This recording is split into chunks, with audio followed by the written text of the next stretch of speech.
Neil Katyal, the floor is yours. Okay. Well, first of all, happy Constitution Day, Nicole, to this extent it exists anymore. Is it? Is it? Well, look, I think you've said it exactly right. Barr's gone full Caputo at this point. Or as I once said, Attorney General Barr is really at the Rudy Giuliani stage of his personal development at this point. I mean, I think he's had competence a while back and he's traded it in for modern day relevance and abandoned all principle in the process. And so this idea, I think Devlin's reporting is great, saying that, that he called career prosecutors basically nursery school students. But I totally disagree with the idea that he's held this for a long period of time. He holds it only in Republican administrations. In Democratic administrations, you never hear any of this. The Attorney General can do what he wants, political accountability, and so on.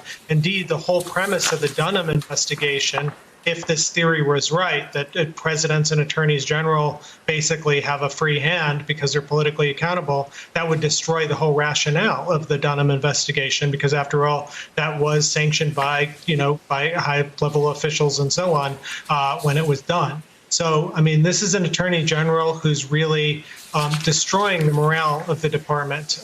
You see resignation after resignation, Nora Danahy and so last week, Chern last week, and many others. But there's just a crisis of confidence there. And he's well on his way to becoming kind of the anti-Jackson. And by that, I don't mean President Jackson. I mean Robert Jackson, the legendary attorney general whom all of us fight for his portrait in our office when you're at the Justice Department. He's kind of seen as the even-handed model prosecutor, model attorney general. Barr is really the absolute reverse of that. And I think he'll go down in history as the guy who, nobody wants that portrait. Nobody wants to have anything to do with him.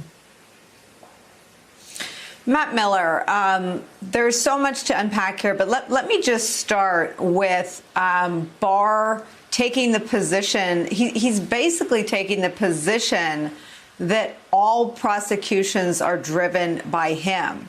He's also taken the position that the ones that the president didn't like the outcome of were invalid. Is there a single example of a prosecution that wasn't involving a presidential ally that he ruled against type? I mean, is there a single example where he was hard on one of the felons in the president's circle? Is there a single example where he deferred to any of the prior investigations into the origin of the Russia investigation? Or does Barr have all of his eggs in the one he's smack dab in the middle of, traveling to European capitals with Mr. Durham to interview Italian officials, at least, about intelligence matters? You'll be surprised by this answer, Nicole, but no, there is no example of him interfering in other cases except when it benefits the president. He was asked that question before the House when he testified recently, and he was unable to come up with an example. Look, I think this attack was really a kind of a dishonest attack on the Justice Department and the career men and women that work there, really as a way to defend his own inappropriate interventions. And I think to a large extent, he was attacking a straw man. There is no one that believes that the Attorney General doesn't have the right, doesn't have the ability to intervene in cases when it's appropriate, and doesn't believe that political appointees can't sit in judgment of the career people that work for them. That happens all the time. The career officials will make a recommendation, and the political officials may disagree with it. They may tell him to go to be tougher. They may tell him to be more lenient. They may tell him to explore different areas. And when those are good faith disagreements, the career officials may not like the answer they get, but they respect that it was a decision made in good faith, and you don't see them leaving the department in droves. You didn't see people resigning in protest over decisions that Eric Holder made during the Obama administration, or you didn't see that in previous administrations either.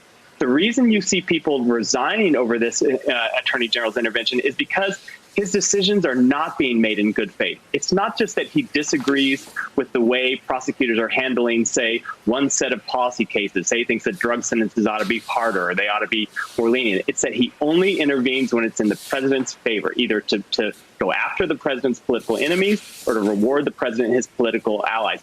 That is the fundamental disagreement with Bill Barr. And this, I think, attack on the department last night was a way for him to try to confuse people about what's really going on.